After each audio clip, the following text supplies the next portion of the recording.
Hey guys, how you doing? First of all, we want to apologize on behalf of Steve Menzie. He had something to attend to. I know that he was supposed to be scheduled here. We're going to see if we can have him here tomorrow instead as we do our wrap-up to the show, and for him to join us and kind of give his insights on how the Expo's been over these last few days. So, once again, he apologizes, but hopefully we can get him in tomorrow. But I'm very happy to introduce Eli here from North of the Border Cards, and I guess I really want to talk to you about you. It's just, first of all, like I'm a fan in the sense of your content that you've been putting out on Instagram. And today we're just talking about the whole thing of social media and online content and kind of the effects of it here in the collectibles and sports card industry. Your content, because first of all, that's like in terms of your insights and the depth of your knowledge of cards in general, and I see some of the stuff that you collect and bought. I was like, wow, you know what I mean? I'm learning so many things from you, and just like I said, I'm shocked that you're so young, but yet you know so much, and but you also present it in a way that everyone can understand. You don't have to be like an elite or collector to kind of take in the information that you provide. So first of all, I just want to say that. Yeah, thank you very much. Yeah, thank you for having me. I appreciate the kind words. Yeah. And I guess you wanted to kind of share with the audience kind of like how did this kind of came to be, and now you have such a big following and a lot of people coming to you. It's like I would definitely enjoy your content and everything. So if you want to share with everyone. Yeah, so I've always collected cards. Even when I was at like my brother's hockey tournaments, there was always a hockey card guy there. I was always just buying and selling.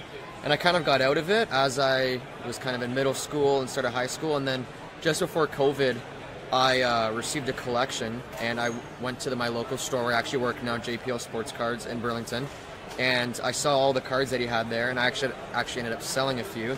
And from there, I just kind of fell in love with just the cool cards that you can find now, and whether it's basketball, baseball, football. And I really started my Instagram just to show that people can learn, and there's so much to this hobby. You can do so much. You can invest in so many different things. And I feel like when I started, I didn't always have that. I didn't have someone that I could follow and say, this is what to do, this is what not to do. And I lost money in some things. I made bad investments because I thought those were good, but I didn't really have anybody telling me who had been in it for a while, like what to do and what not to do. So that's pretty much why I started it, yeah. It's I like that, because sometimes within this industry, we kind of take it for granted with the lingo and the culture, and a lot of people who are new to the hobby, sometimes it's just very simple questions, and we kind of like, oh, you don't know what this means? Like, what's a comp? Yeah. Which grading companies I should go with, and sometimes we need that educational piece just to make newer collectors to like feel welcome, that they're not kind of looked down upon for not knowing what this is, right? Yeah. So let's look at it in terms of social media and online content. We're definitely seeing a huge bloom of influencers, specifically in the sports card industry, and also I guess we can look at all collectibles right now. Like, as a TCG guy myself too, like you're seeing a lot of people getting TCGs and more influencers making content for it.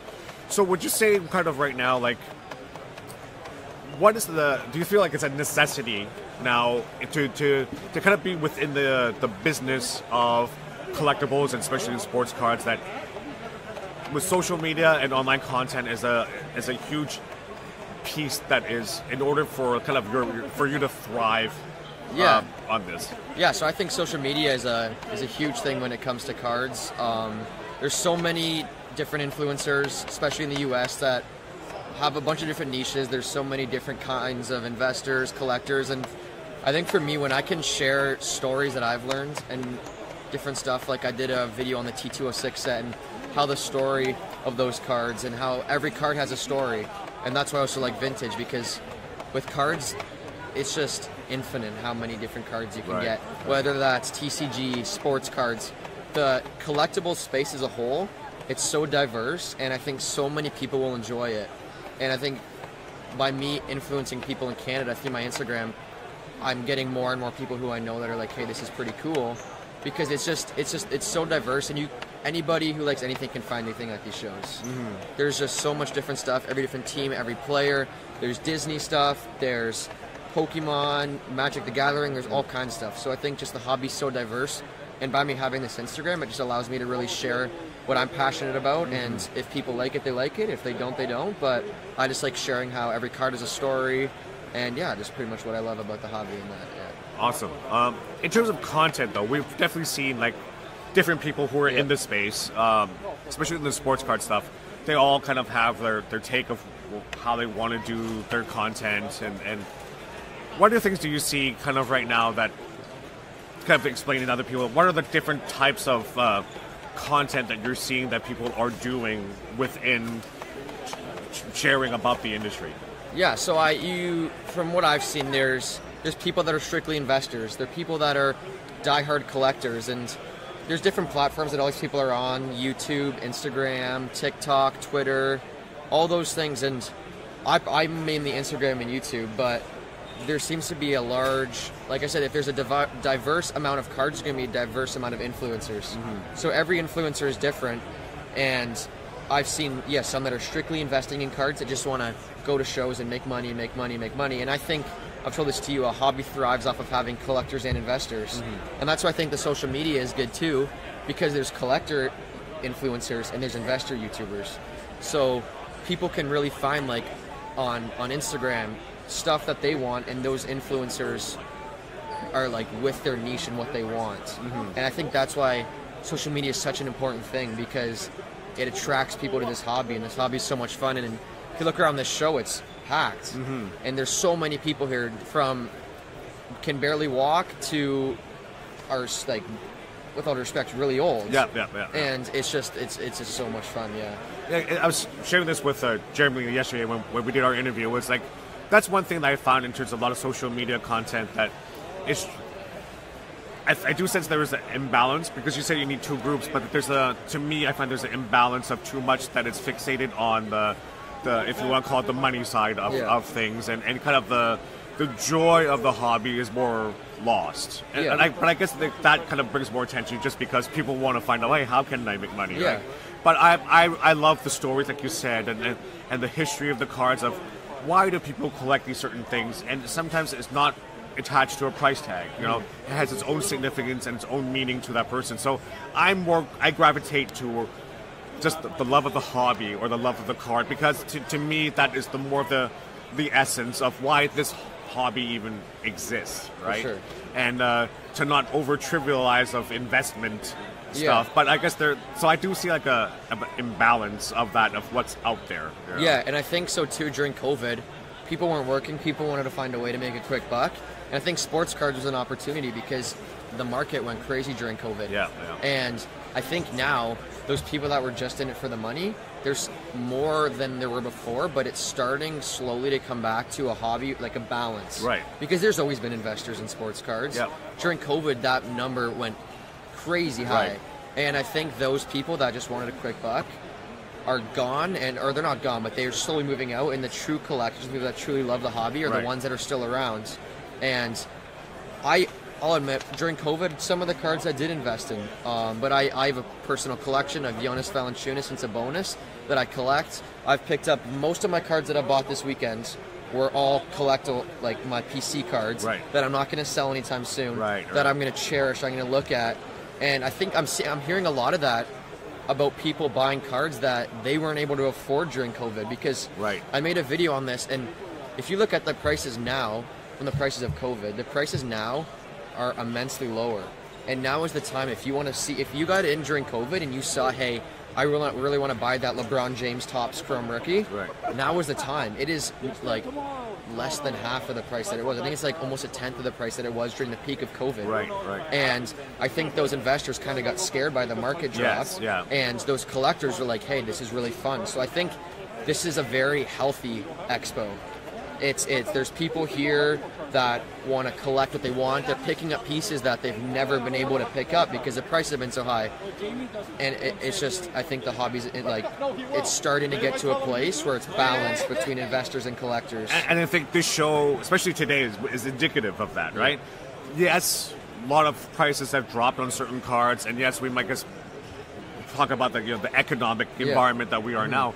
But today was packed silly here at the crazy. show. It was so busy. Right? The lineup even going to Hall 4 was like, it took me 15 minutes just to get through that massive lineup to get there. So there's the hobby and the community is not dying. You know what I mean? It's definitely thriving. There's a lot of people here that are looking to buy and trade and sell.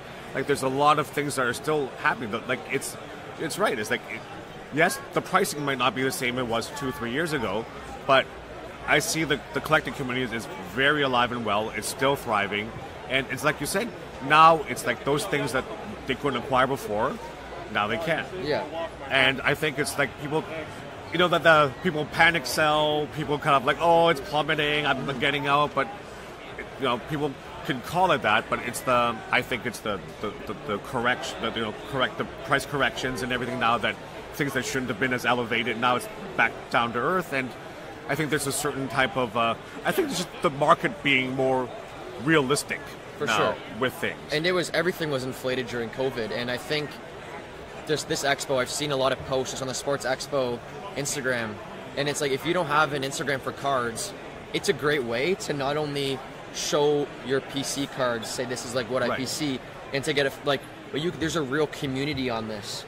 People message me all the time. I message them like, hey, what do you think of this? How do you see the hobby changing? Right. What do you see the hobby in 2 years? And it's just a community where you can learn and you can make friends on there. You can do collabs with people. That's right. You can really fall in love with this hobby and just the true essence and the true diversity of this hobby, because like I've said before, it's so diverse and there's so much different stuff. Yeah. So how would you say, like, when a person were to want to do exactly what you were talking about, it's like, how would I start getting involved in, like, which platforms should I use? Because a lot of people, I find that technology can be daunting for certain people. Yeah.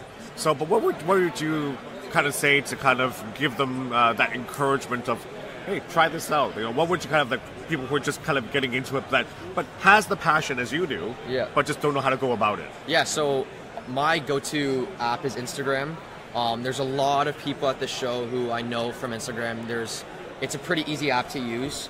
You just create your name, create your username, and then you just click post, and you can post your cards you're picking up. You can post questions. Say, you can DM people. You can easily see a post, and you can easily click on their account, press message, and you guys can engage in a full conversation, and they can teach you about it. And that's one thing too, is I'm always reading my DMs on Instagram, because I just love teaching people about it. Because like I said, I didn't have that person. So if more people have that and make fewer mistakes investing, they're going to stay in the hobby. It's going to be a healthy hobby. And if people see the passion that I show and that all these other influencers show, they're going to show that this is a really passionate hobby, and the people in it are super passionate, and they're just going to fall in love with it. Awesome. So thank you once again for being here. I definitely appreciate, like, your insights, and you're really just, like, I don't, like, with your age, as I said, I'm very appreciative of the wisdom that you provide, and just kind of the information. And hopefully you find this helpful as well too, because once again, it's a lot of this is just driven by the passion of it, right? And once again, it's a lost art, but hopefully this is something that comes back, and we could all kind of sit down like this and chat, and talk cardboard. You know what I mean? And this is the fun part of the hobby, just talking about it. And if anybody is watching this and wants to DM me questions, North of the Border Cards on Instagram, DM me. I'm busy today, but I try to respond to all those messages, so I'll help you guys out with what you want. And thanks for having me. No, definitely appreciate it. It's been an honor. Thank you. Thank you. All right, and we'll be back at 6 o'clock. We're going to talk about gaming. All right, talk to you soon. All right, bye now.